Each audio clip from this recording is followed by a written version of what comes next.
Earth. To Humans. Earth. to human?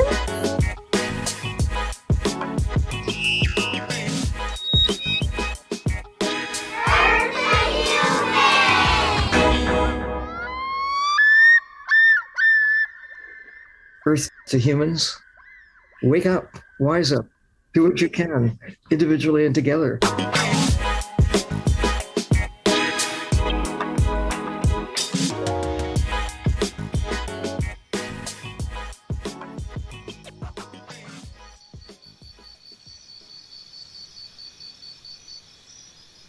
On today's episode, producer Hannah Mulvaney takes over the Earth to Humans podcast with an amazing interview with two folks leading the charge to create sustainable, environmentally friendly ways for women in developing countries to gain and build financial independence.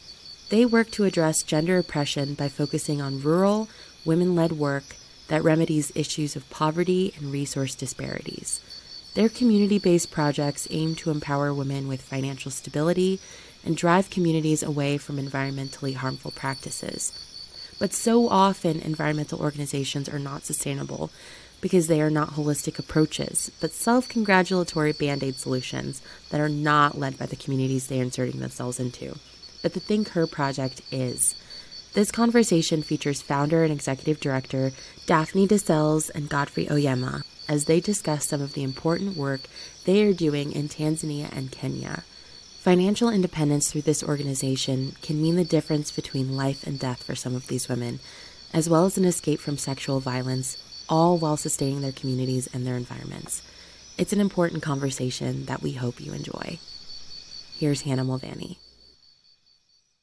Okay, so let's jump in. So do you guys want to start by introducing yourselves and just giving the listeners a little bit of insight into what you do on a day-to-day basis?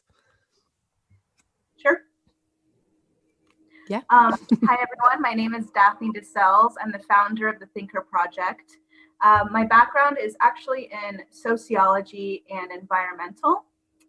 Before this project, I was working mainly in coral reef restoration. And then I got more into the education side of things, and I'm sure we'll get into this later, but, a few things that radicalized, my point of view, my worldly view, I guess. And that's kind of what blossomed Thinker. That's the path we're on right now. Okay. Thank you. My name is Godfrey. I'm speaking from Tanzania, and I'm the Think Her Project country manager. And my background is in the environment, biodiversity, and sustainability. And my day-to-day work is to make sure that we have a planet that supports our life in a way that our future generations meet their own needs, while at the same time we keep the balance for wildlife, biodiversity, and everything in life. Awesome. So Daphne, do you want to kind of touch on what your journey into creating Think Her was? Because I know you've had you started off with this. Yeah, absolutely. But I think we all do. I don't think anybody's journey into doing something like this is straightforward. And as you said, you kind of had a bit of a radicalized view based on personal experiences and throughout your career. So do you want to kind of share a little bit more about that? Sure. So like I said, my educational background is in sociology and anthropology, and I kind of fell into environment because that's just kind of where my heart lies. The intersections of environment and psychology and sociology is really intuitively where I just feel like I excel at, I guess. So my whole life I've been trying to kind of find something that was the intersection of both. And, I had been doing a lot of coral reef restoration, and I did one last job to see if that's something I wanted to pursue with a higher education. And my mind went somewhere else. In the meantime, I had a huge sexual harassment situation with one of my ex-employers. And that was the point of radicalization for me, I think, because I was so scared to leave a position, that I was getting paid decent at, because I didn't have anywhere else to go. And it made me really think, like, who else is going through this? Obviously, most of the world, and bringing gender into it, obviously many women as well. So I did my due diligence. COVID was kind of a blessing in disguise because we were able to do so much research before launching anything, and finding out that, rural women in rural areas are usually the caretakers. They're usually the ones that stay at home. And men, oftentimes, it is in a rural area, they have to leave that area for work. A lot of times they don't come back home. A lot of times they, taper off kind of, and they don't help the children when they're away. And I wanted to find something that would be accessible for women that do stay at home that still need to make money for their children. The number one answer we always get for why they want to make more money is because they want to send their kids to school to get a better education, so they don't have to live through that process like they did before. So that's kind of where Thinker came from. It was a little bit of everything happening all at once. And obviously, last year with the George Floyd case, it just, everything that came together made me see, I guess, the vision a lot more clear than I ever had seen it. So, and nothing was really existing like that I knew of yet. So I was like, well, let's make it exist.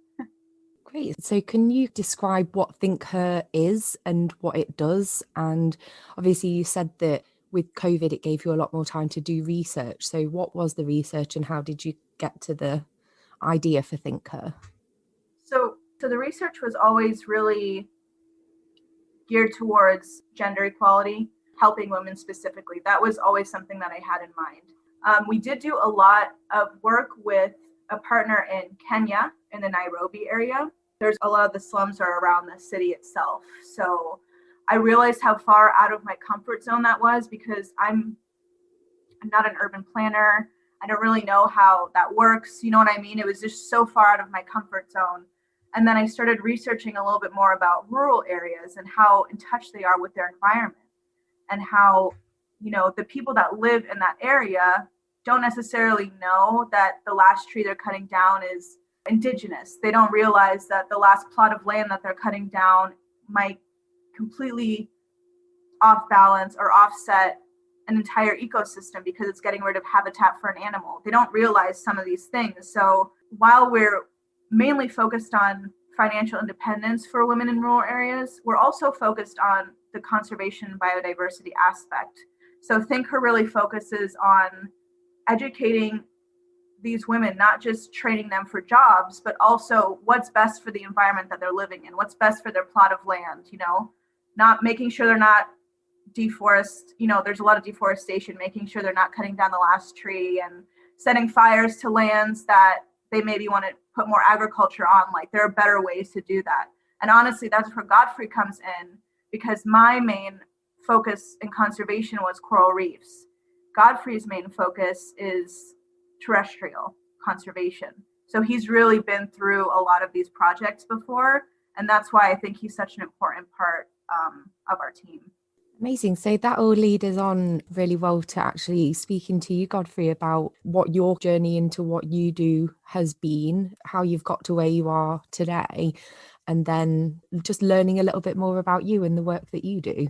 Yeah, thank you, Anna. Like Daphne said, my main area is on terrestrial ecology, conservation, biodiversity. So from a young age, when I was growing up, I knew that environment, when it is well protected, conserved, is when we can have better life. And that better life means we need proper systems on the ground running, whether it is water protection, whether it is food, forest, biodiversity.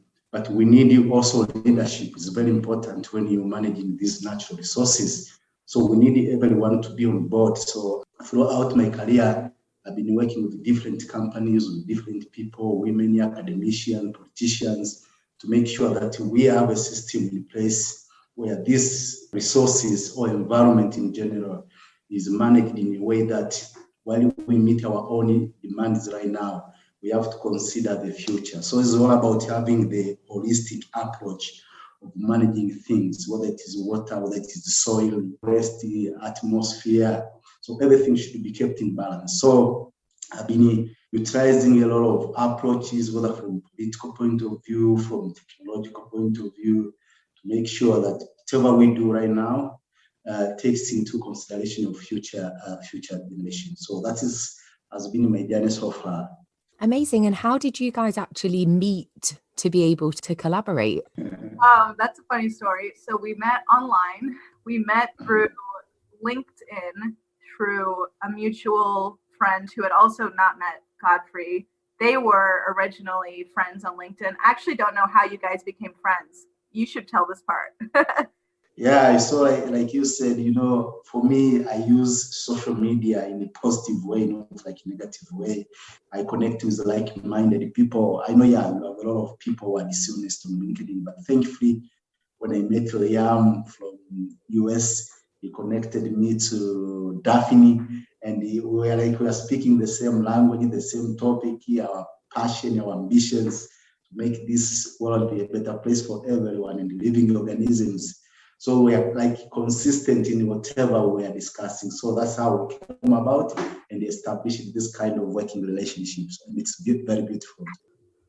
Great. Okay. So something that you guys have really touched on is looking at like a holistic approach. And it's something that when I first got into conservation, I really studied different conservation projects quite critically, because I thought, okay, so you're going in and you're saying you can't do this, and then there'll be an area where it's like protected, and then they can't actually live the life that they had been living for however many thousand years in that place anymore. And I had a real problem with that. And it's not a sustainable way of managing areas.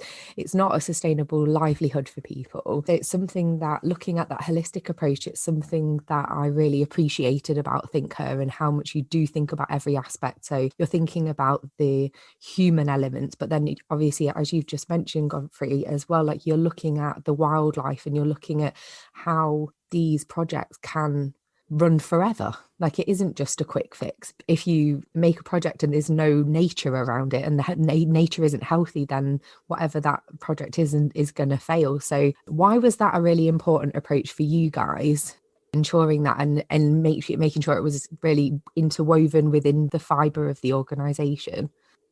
The grassroots approach, like you said, the research that I had done, with other programs, it's hard to say they're not doing well, because, they're still giving to people, of course. I understand that. But to put a schoolhouse in the middle of, the mountain, and not doing your research to say, can the kids get there? Like, is that possible for the kids to get there? Can the kids in this area afford it? Can we have teachers staffed for the next however many years you want the school to be in operation? Building it and leaving, a lot of groups do things like that, and it's just not sustainable. It makes no sense. Or putting something in an area where that's not their culture. That's not their culture. Like I said before, they literally can't reach it, because, if you don't have a car, you can't go all the way up the mountain at 8 in the morning to start school, stuff like that. So the grassroots aspect of it for us specifically, I think is really important, just because we want it to last. We want the sustainability of the project to be reachable for everyone that's involved with the project. And our proof of concept trip that we just went on last month, the interview questions that we asked were geared towards the women, what they could achieve in that time, and the land that they're on. What can you do with this land that they're on sustainably that they can do when we leave? The whole point is for us to make a project or create something that we can eventually, hands off, get out of there, because we want to help as many people as we can. And if you're going back to the same area over and over again, it's not really a sustainable project, and getting the people in that area involved for an environmental aspect makes even more sense, because sending people from out of that area to do an environmental project, once again, they're going to get up and leave eventually. It's not sustainable. That's why we think it's really important to get the people on the ground as involved as possible and as educated and trained as possible to keep the project going when we're gone. And I know you have 2 project sites currently. So what does one of your projects look like? So right now, we actually officially launched the one in Tanzania. We have a partner, FOU, Friends of Usambara. They're a tree restoration NGO. And they've helped us a lot with people on the ground. Like Godfrey's not from that area, so he has to actually drive when we get together there.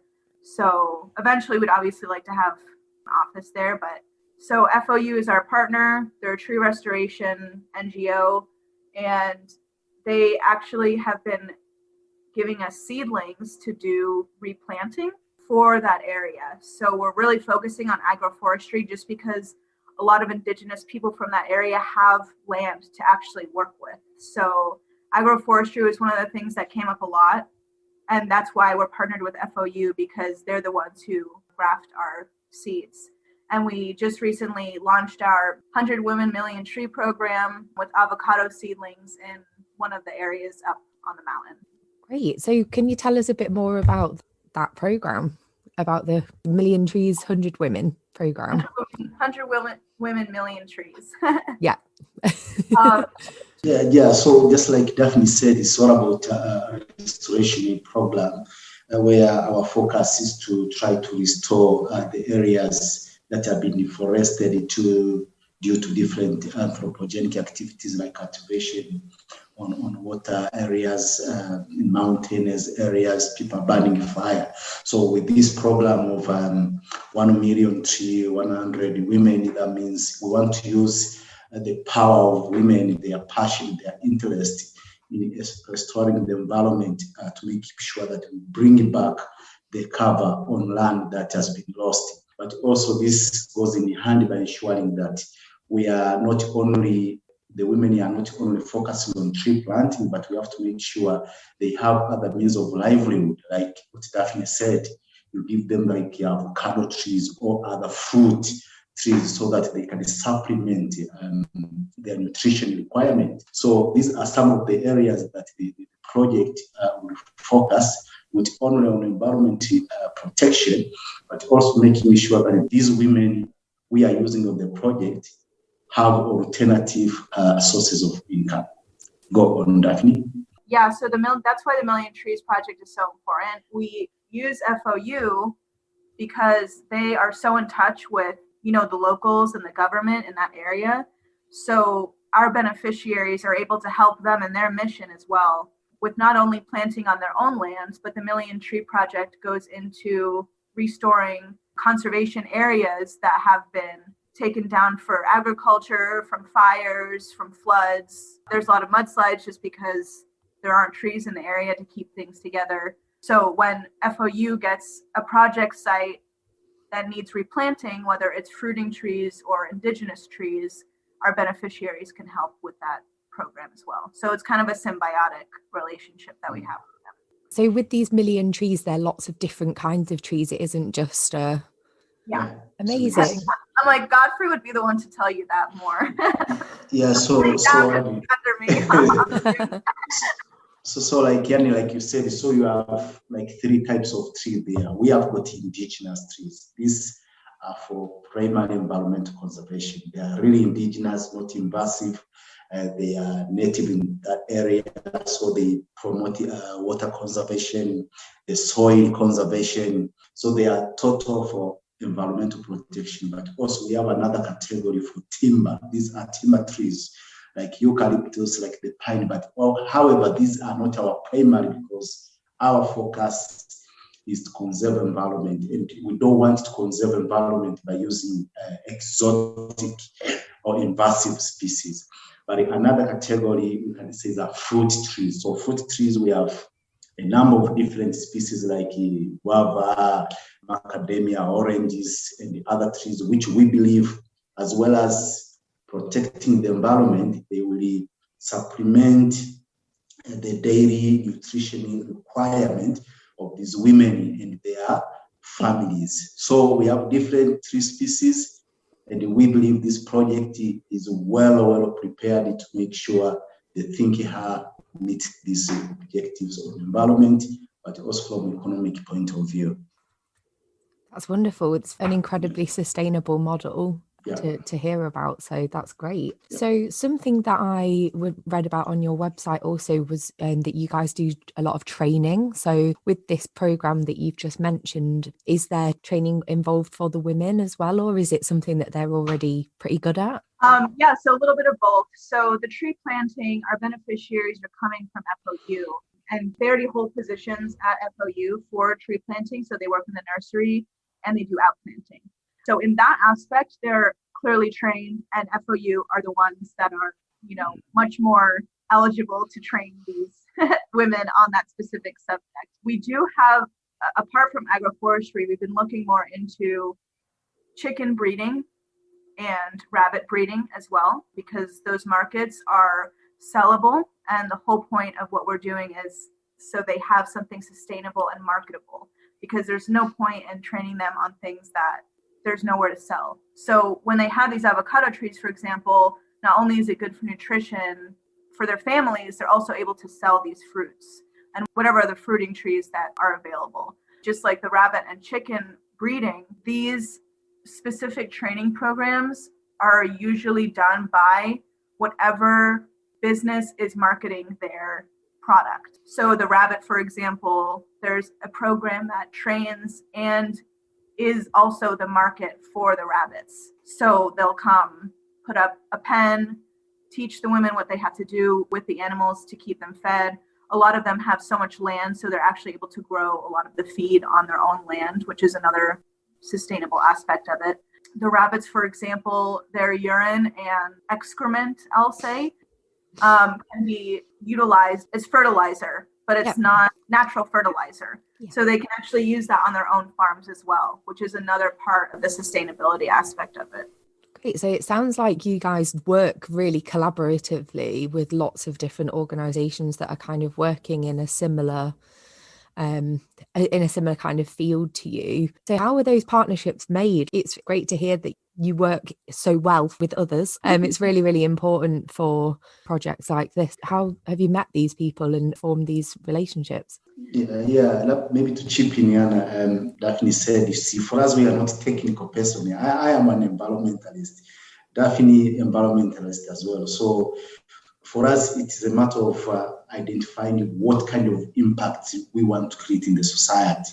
So if we think we need someone who has got organic chicken farming, we have to go out there and look for that supplier or contractor. If we think we need to go with the rabbit business, we have to go out there and find in the market who is available. If we need someone who is technical knowledge on how to plant trees, we have to go out in the market and find people or relevant organizations who have that particular experience. So through mapping, through scouting, that's how we identify these relevant partners we are partnering with. So this is the approach we are using.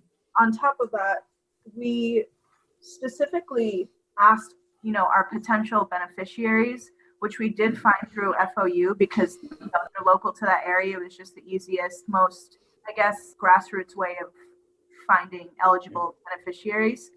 And through that process, we established, kind of a census data on our potential beneficiaries before we launched anything, and also asked them interview questions, personally, like one-on-one interview questions on, things that they're interested in. And then, of course, we put our input in after. Godfrey put his input in. Does this make sense for the land? Is this actually sustainable, etc.? And we realized that, like I've said a few times already, a lot of Indigenous people in that area have quite a bit of land. So they have places where they can actually put projects on. So that was the first thing. Second, obviously, trees take a little while to grow. So while we're planting these million trees, we wanted something else that made sense for them to start making that income. And they have chickens, they have rabbits, they have cows for milk and goats and stuff. They have something established already. They just need to fine tune the training that they've gotten, just from doing it themselves. So what we're really here to do is, they're completely capable. We're just here to fine tune that training and the education aspect. So, for example, Indigenous rabbits, that a lot of our beneficiaries already have. They have one or two. They grow a lot slower, they don't breed as fast, and they don't have a market for them, for example. So us sourcing a market, sourcing rabbits that breed faster, ways that they can market what they're growing is actually really what the fine-tuning part of it is. Because we can give projects to all these people, but if they have nowhere to sell and they have nowhere to make money, it's kind of silly to do. We'll be right back.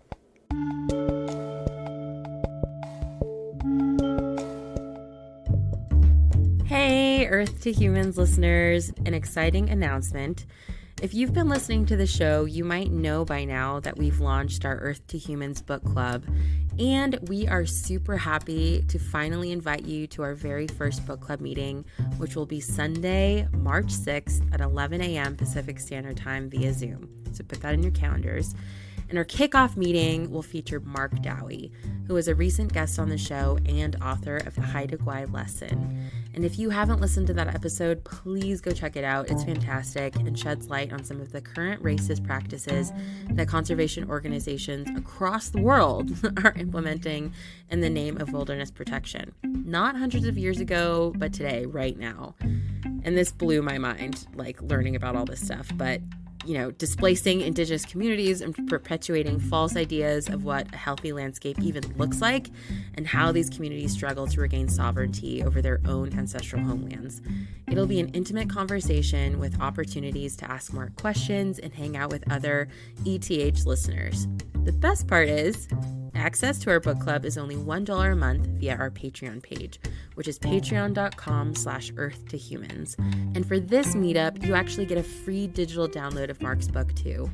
So head on over to patreon.com/earth-to-humans to sign up for our inaugural book club meetup happening Sunday, March 6th at 11 a.m. Pacific Standard Time via Zoom, as well as a free digital copy of the book, The Haida Gwaii Lesson. Details will be sent out to our Patreon subscribers, but feel free to email us if you have any questions. So happy reading! Can't wait to see you all on Sunday, March 6th for our very first Earth to Humans book club hangout meeting thing, but I promise it'll be super fun. And people who are in book clubs are really cool, fun fact. With these projects, obviously, by setting up these sustainable livelihoods, like what's the dream outcome for that? For your organization? Wow. I mean, obviously to become established enough to where the women that we're training and the beneficiaries that we're training now can become leaders in their own community and pass on that knowledge to their neighbors, their children.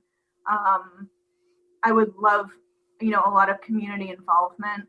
I would love the market in that specific area that we're working in to grow, because people that are visiting, travelers that are visiting such a small little area of the mountain would make a huge difference for locals in that area.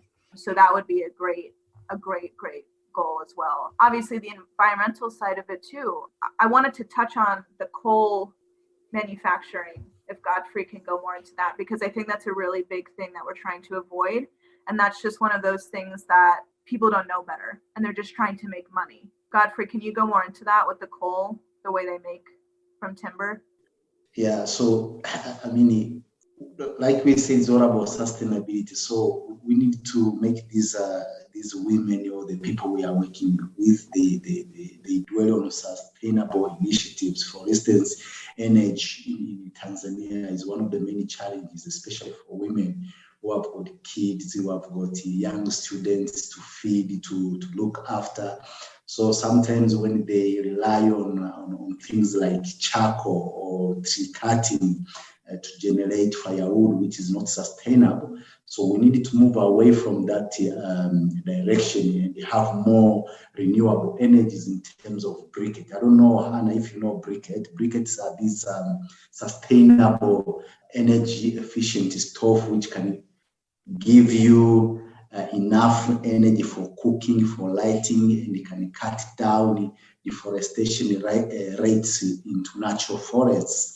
And that means can allow even more trees to grow, to establish, and even prevent the deforestation rate in our forests. So the Think Here project one of the things we are looking in the future is if we can have this briquette making so that we reduce the pressure of harvesting young trees so that to allow more time to grow in the forest. We haven't discussed your project in Kenya, I've just realised. So we've talked about Tanzania, but is the project quite different in Kenya based on the different needs of the community there? Yeah, so in Kenya, that's actually where we started with Think Her. There is a NGO in Kenya, in Nairobi, called Cup of Fuji. And Francis, which is the founder, and I connected. Funny, I think it's over LinkedIn as well. And he feeds school children. That's what his NGO is for. But he had an interest in gender equality because, his mother was his biggest, I guess, superhero, for education for women. She was a teacher. And that's where his love comes from. So he said, listen, I have this NGO. Obviously, this is our mission. This is what we're doing with the kids. But I personally want to expand and start to see how we can help women financially in the area. So that's where we started with the area around Nairobi. We selected a group of women who were all already entrepreneurs, but they needed help to expand. And we did small micro grants for them to expand their businesses. That was last year. And unfortunately, COVID hit. And it was kind of a mess, to be honest with you.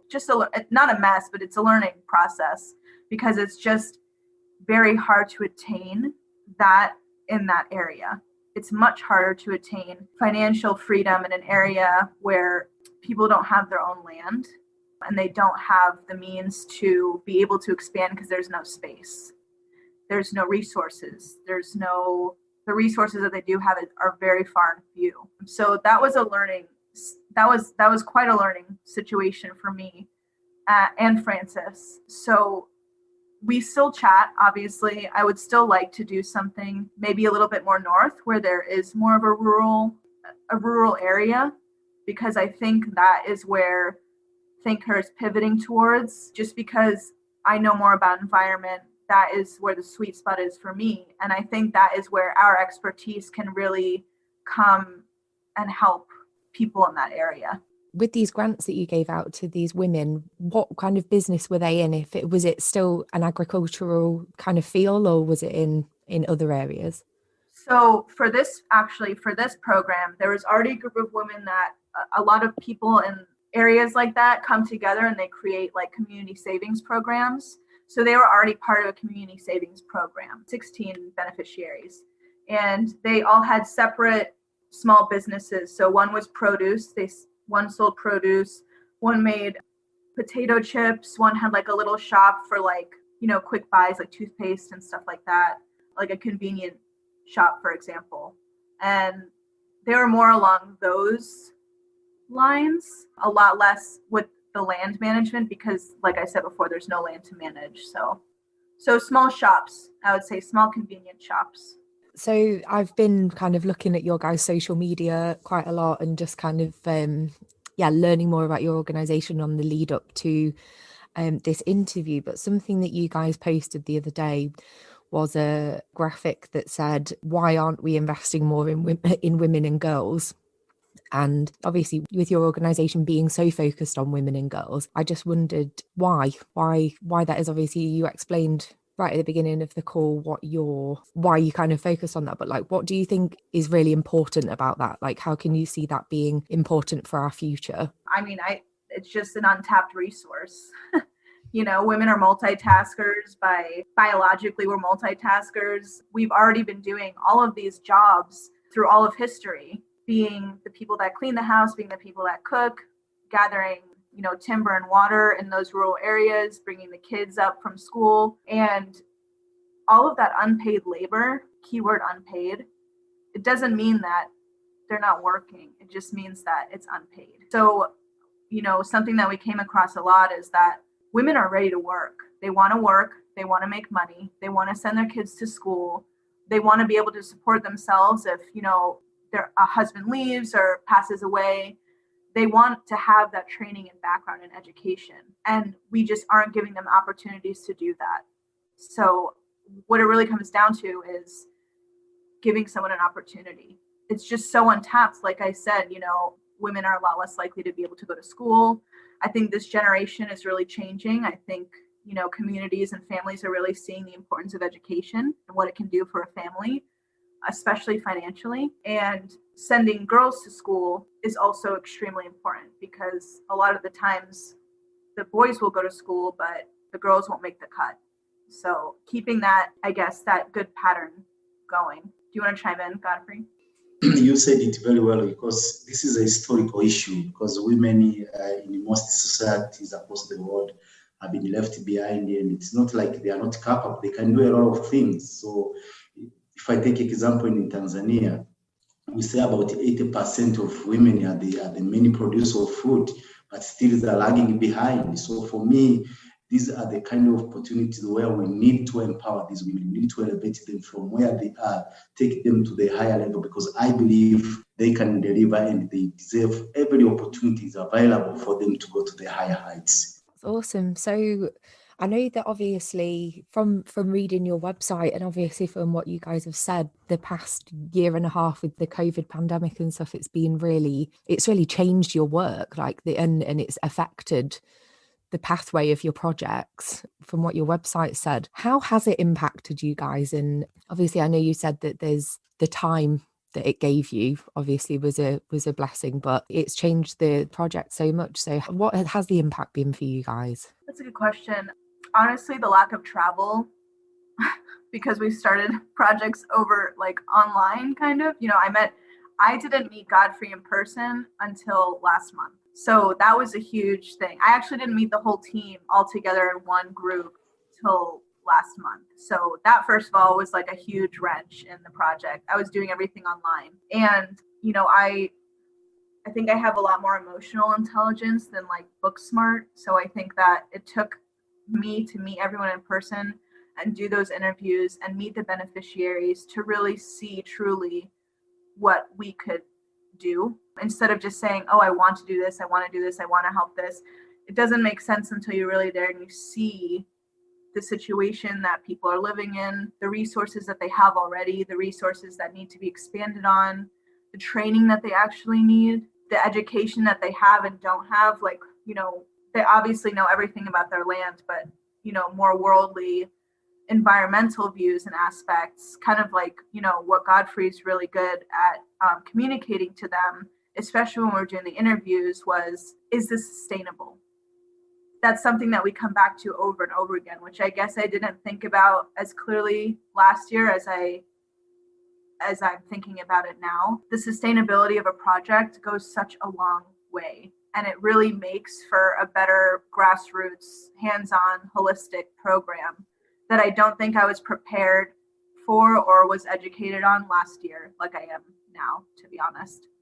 Yeah, also to add on what Daphne said, because the COVID impact is everywhere for everyone to see, and especially the financial flow has been really impacted, because we have a lot of ambitions, we have a lot of objectives we want to do maybe in 2, 3, 4 years to come. But let me tell you, Hannah, a lot of things have changed. People have changed their priorities, even those the donors, the grants, the amount of people donating now has been changed, because people now have shifted from environment, from women into health issues, into empowering the other aspects of life. So you see, even COVID has impacted the finances available, and I think now we have to be forced to work under tight budget, and this is an area where I think we will be heavily impacted. But right now I see things slowly are starting coming back to normal. So hopefully things will be very bright in the future. And you've just mentioned about your ambitions as an organisation. So what are they? What's the dream future look like for you guys? Are you hoping to create more projects and reach out into other countries, or are you kind of focusing on growing the ones that you? So right now, Tanzania, just everything about it blew me away, the area. that we're working in, which is in Lesotho, by the way. I don't think I mentioned that before. It's in the Usambara Mountains, which is the end of the East Arc mountain chain.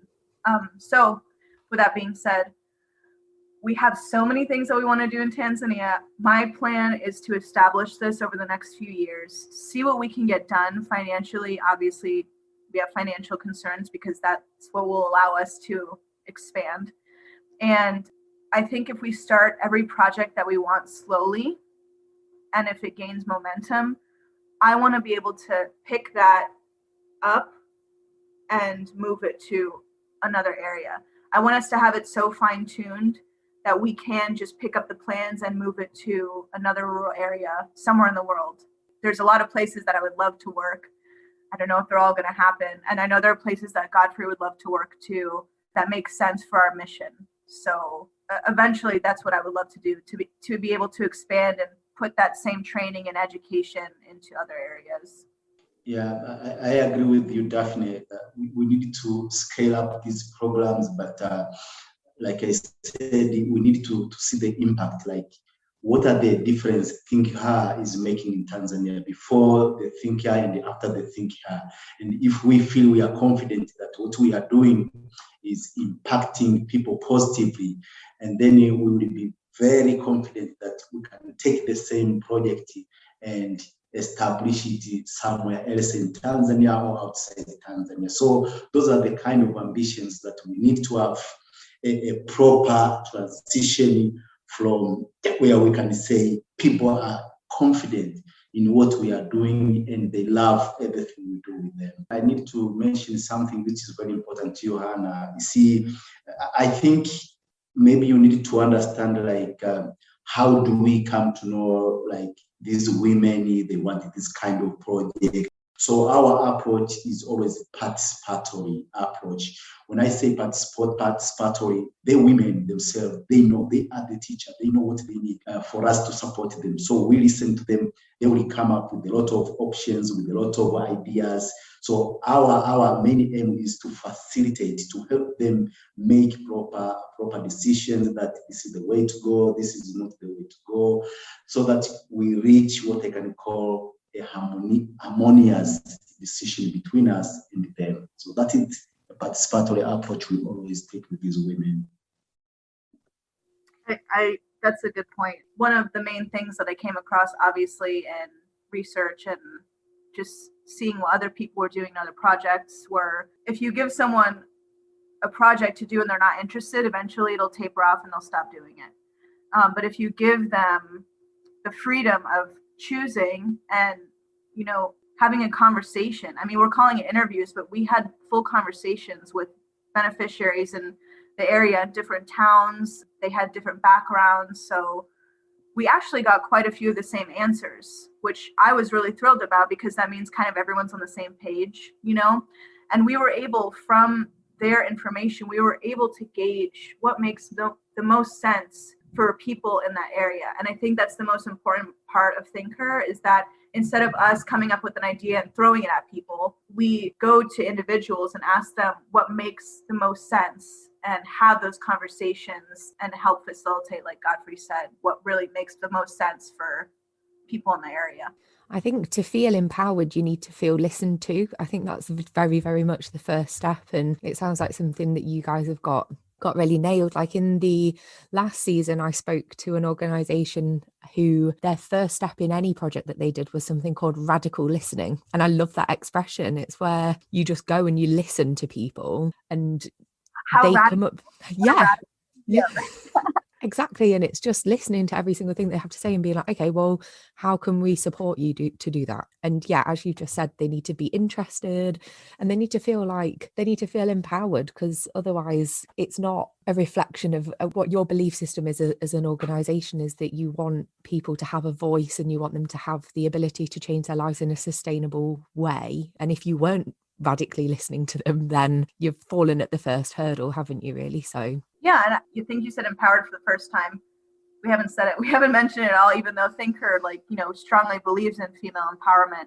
But that's true. Making your own decisions, you don't realize how much not being able to make those own decisions affects you, especially as a woman, because, historically we don't make all these decisions.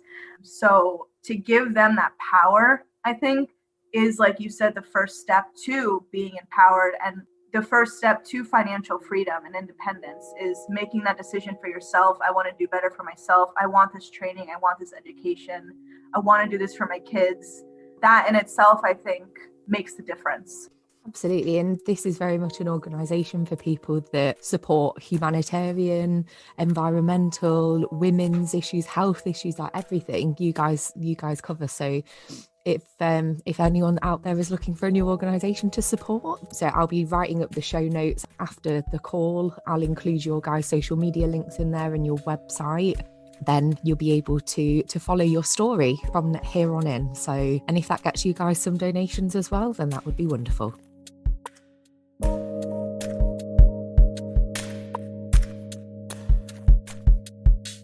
Earth to Humans is a production of the Wildlands Collective.